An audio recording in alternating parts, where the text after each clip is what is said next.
Gagal salib truk tronton, keputusan DA warga Magetan berujung petaka alami kecelakaan di Ngawi. Keputusan pria berinisial DA 31 tahun menyalip truk tronton dari lajur kiri akhirnya berujung petaka.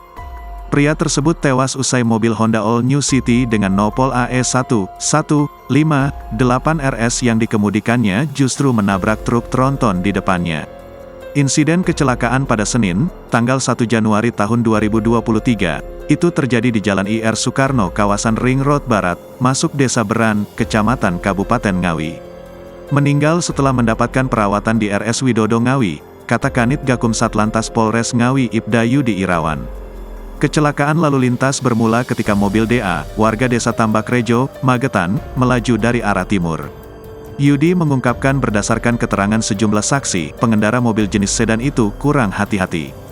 Belum sampai berhasil menyalip, mobil menabrak bagian belakang truk yang disopiri warga Desa Perning, Jatikalen, Nganjuk.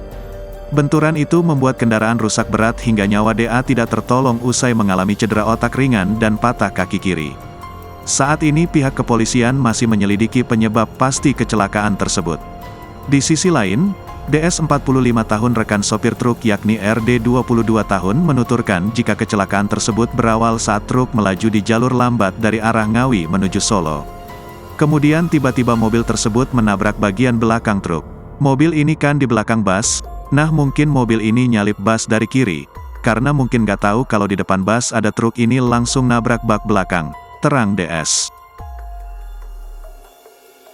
Download Tribun X sekarang, menghadirkan lokal menjadi Indonesia.